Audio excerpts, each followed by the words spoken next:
ও আচ্ছা, তাই বলুন। আপনি চিন্তা করবেন না, আমি এমন কিছুই বলবো না যাতে করে আরশির সমস্যা হয়। আপনি নিশ্চিন্তায় থাকতে পারেন। বলেই কলটা কেটে দিলাম। আরশি একটু ভাবুক চোখে আমার দিকে তাকালো। মনে হচ্ছে তার মনে অনেক সংশয় আর প্রশ্ন জেগেছে, তবে সেটা সে জিজ্ঞেস করতে পারছে না। কিছুক্ষণ চুপ করে থেকে আমার দিকে তাকিয়ে বলল, আয়নের কথাগুলো কেমন এলোমেলো মনে হলো না তোর কাছে? আমি একটু চুপ হয়ে রইলাম। তারপর হালকা একটা নিঃশ্বাস ফেলে বললাম, আমার কাছে তো তেমন এলোমেলো লাগেনি। ভাইয়া তোকে অনেক ভালোবাসে, তো তাই এমনটা করছে। সারাক্ষণ তোর চিন্তায় থাকে। দেখিস না, ভাইয়া অফিস থেকেও তোর খোঁজ নেওয়ার জন্য এ সময় কল দিয়েছে। আয়রা, আমাকে কি তোর বাচ্চা মনে হয়? আমি এতটা বাচ্চা না যে কথার মানে বুঝবো না। আয়নের নাম্বারটা তোর ফোনে হার্ট লিখে সেভ কেন? হ্যাঁ, আমি তো আয়নের নাম্বার দেখে চিনেছি যে আয়ন কল দিয়েছে, কিন্তু তুই ওর নাম্বার এই নামে কেন সেভ করলি? এর তো অবশ্যই কোনো কারণ আছে। আয়নের কথাগুলো কেমন যেন অগোছালো আর এলোমেলো। অবশ্যই তোরা দুজন আমার কাছে কিছু লুকোচ্ছিস। প্রথম দিন থেকেই তোর আর আয়নের মধ্যে আমি কিছু একটা লক্ষ্য করছি। আমার কাছে সবটা বল, কি হয়েছে? আমাকে লুকাস না দয়া করে। আমি এসব নিতে পারবো না। আশি, তুই একটু বেশিই ভাবছিস। নাম্বারটা এ নামে কিভাবে সেভ হলো বুঝতেছি না। কিছু একটা ঝামেলা তো আছে। তুই দয়া করে সন্দেহ বাদ দে। আয়নের সাথে আমার কি এমন থাকবে? আমাকে তুই একটু বেশি বোকা ভেবেছিস। নম্বর তো আর ভূত এসে তোর ফোনে সেভ করে যাবে না। আশি, তোর বোঝার ভুল হচ্ছে কোথাও। আশি আমার কথার জবাব না দিয়ে সরাসরি আয়ানকে কল দিল। আয়ানকে কল দিয়ে কলটা লাউডে দিল। আশির কল পেয়ে আয়ান কলটা ধরে হ্যালো বলতেই আশি বলে উঠল, আয়ান, আমাকে একটা সত্যি কথা বলো তুমি। আশা করি আমাকে মিথ্যে বলবে না। কি সত্যি বলবো বলো? আয়রার সাথে তোমার কি? আয়রার ফোনে তোমার নাম্বারটাই বা হার্ডলিতে সেভ করা কেন? তোমার আর আয়রার মাঝে কি চলছে আমাকে খুলে বলো। আমি সবটা জানতে চাই। আমি ভয়ে ঢোক গিলতে লাগলাম।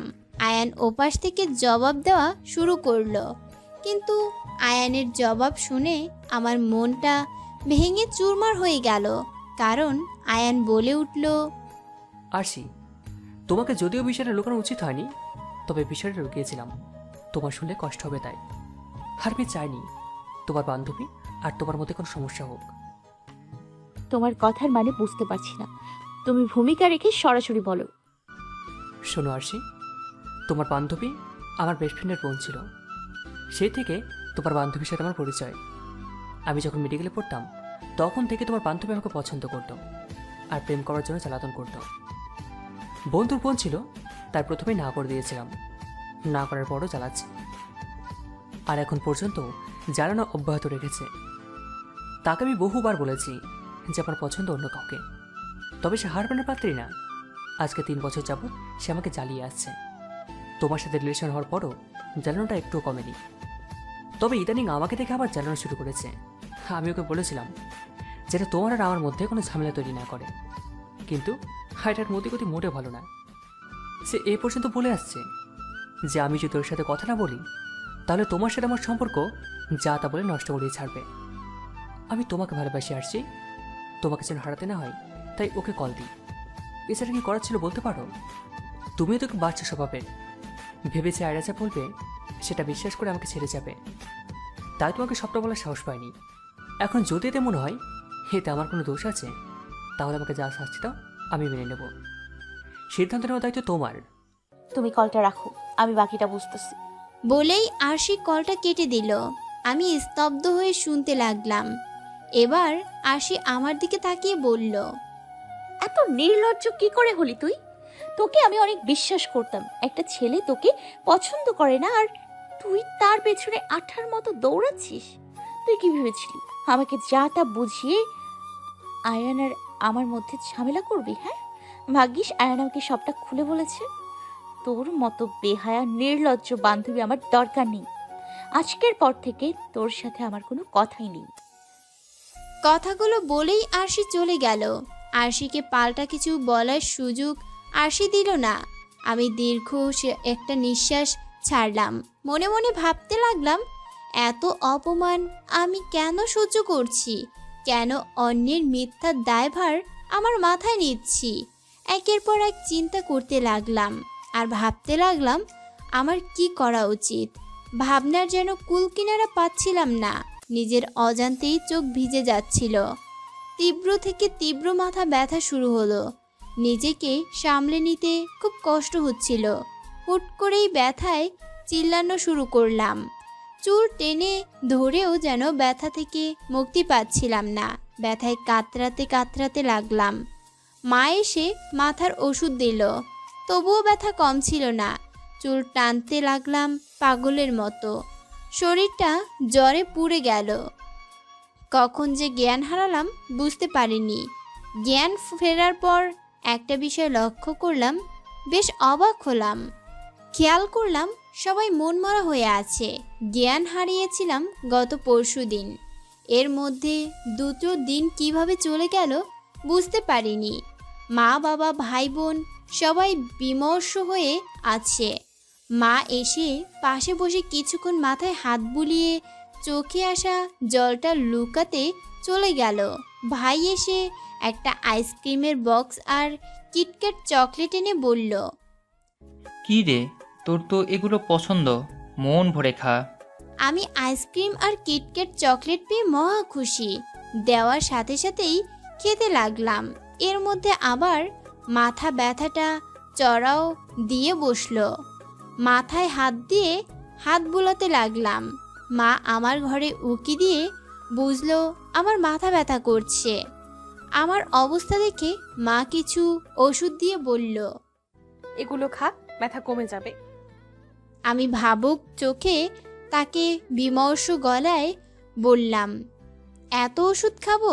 কে দিয়েছে এত ওষুধ? ডাক্তারের কাছে নিয়ে গেছিলাম, তুই তো টানা 2 দিন অজ্ঞান ছিলি। তারা তোকে দেখে এই ওষুধ দিয়েছে। এবার খেয়ে একটু রেস্ট নে। পায়ের অবস্থাও তো তোর ভালো না, বেশি নড়াচড়া করিস না। ডাক্তার এসে আবার দেখে যাবে। একজন মানসিক ডাক্তারের সাথেও কথা বলেছি, সে এসে তোর মেডিটেশন করবে। নিজের উপর আস্থা রাখ। জীবনে চড়াই উতরাই আসেই, জীবনের এসব রীতি মেনেই সামনের দিকে এগিয়ে যেতে হবে। মনে রাখিস, দুনিয়ার সবাই ঠকালেও তোর সামনে যে বসে আছে তোর মা, সে কখনো তোকে ঠকাবে না। উপরে যিনি বসে আছেন তোর পালনকর্তা, সে কখনো তোর জন্য এমন কিছু বরাদ্দ রাখবে না যেটা তোর জন্য ক্ষতিকর আর কষ্টকর। সাময়িক কষ্টগুলো হয়তো তোর বেশি হচ্ছে, তবে মনে রাখিস এই কষ্টই তোকে আত্মবিশ্বাসী করে তুলবে। নিজেকে ছোট করে কখনো ভালো কিছু আশা করা যায় না। আগে নিজের অস্তিত্ব খুঁজে বের করতে হবে। কারো জন্য কারো অস্তিত্ব বিলীন করে দেওয়া ঠিক না। পৃথিবী একটা মরীচিকা, এখানে সবাই ছুটে তাদের স্বার্থের জন্য। তোকেও স্বার্থপর হতে হবে, কারণ ভালো থাকতে হলে স্বার্থপর হওয়া জরুরি। কারো ভালো চাইতে গিয়ে নিজের খারাপকে ডেকে আনা ঠিক না। যে আমার ভালো চায় না তার ভালো কখনো চাওয়ার দরকার নেই, তবেই তুই ভালো থাকবি। জীবন অনেক কঠিন রে মা, তাকে জয় করে নিতে হবে। এবার ওষুধগুলো খেয়ে রেস্ট নে একটু। মায়ের কথাগুলোই অনেকটা স্বস্তি পেলাম। মায়ের হাত থেকে ওষুধটা নিয়ে খেয়ে নিলাম। তবে হুট করে সবার এমন পরিবর্তনটা দেখে কেমন জানি অচেনা লাগছে সবাইকে। ডাক্তারের প্রেসক্রিপশনটাও টেবিলের উপর। ডাক্তার কি এমন কিছু বলেছে যাতে করে সবার মনে কড়া নাড়ছে? পায়ের অবস্থা নিয়ে প্রেসক্রিপশন আনা সম্ভব না। কি করব বুঝতে পারছিলাম না। ছোট বোনটাকে হালকা করে ডাক দিয়ে বললাম প্রেসক্রিপশনটা দিতে। আমি প্রেসক্রিপশনটা হাতে নিয়ে কিছু ছবি তুলে নিলাম। তারপর আমার পরিচিত একজন ডাক্তার ভাইকে ছবিগুলো পাঠিয়ে জিজ্ঞেস করলাম কি হয়েছে। এরপর উনি যা বলল তা শুনে গায়ে কাঁটা দিয়ে উঠল। জানতে পারলাম আমার ব্রেন টিউমার, এবং সেটা প্রথম ধাপে আছে। বড়সড় একটা ধাক্কা খেলাম। খানিকক্ষণের জন্য মনে হলো আমার জীবনের শেষ সময়ে চলে এসেছি। এখন চাইলেও হয়তো বেশি দিন বাঁচব না। সাধারণত বড় কোনো রোগ মানুষকে আরও দুর্বল করে দেয়, তবে আমাকে কেন জানি না এই রোগটা আরো বেশি আত্মবিশ্বাসী করে তুলল। মনে হলো এই অল্প সময়ের দুনিয়ায় কার জন্য জীবন শেষ করতে যাচ্ছি। আমার ভালো থাকার দায়িত্ব আমাকেই নিতে হবে। আমাকে অনেক ভালো থাকতে হবে। আমার জন্য না হোক, আমার পরিবারের জন্য হলেও আমাকে ভালো থাকতে হবে। আয়ান নামক যন্ত্রণাটা আমার মনের থেকে পুরোপুরি বাতিল করতে হবে। নিজের সাথে নিজের যুদ্ধ করতে লাগলাম। নিজের অগোছালো জীবনকে গোছানোর অঙ্ক কষতেছিলাম। হালকা ঘুমে তখন চোখ ছুঁয়ে গেল। ঘুমটা প্রবল হতে লাগলো। একটু সময় ঘুমিয়েও গেলাম। ঘুম থেকে উঠলাম কিছুক্ষণ পর, নিজের সামনে নিলাম। মাকে ডাক দিয়ে বললাম আমাকে একটু ধরে কাপড়টা পাল্টে দিতে। মা আমার কাপড় পাল্টে দিল। তারপর হালকা পানি দিয়ে মুখ ধুয়ে একটু পাউডার দিলাম। চোখে হালকা কাজল দিলাম। আজকে সাজতে বেশ মন চাচ্ছে, তাই নিজেকে বেশ পরিপাটি করে নিলাম। তারপর হালকা কিছু খেয়ে নিলাম। খাওয়ার পর আশিকে কল দিলাম। আশিকে কল দিতেই আশি ওপাশ থেকে কল ধরে বলল, এখন কি নাটক সাজাতে কল দিয়েছিস বল।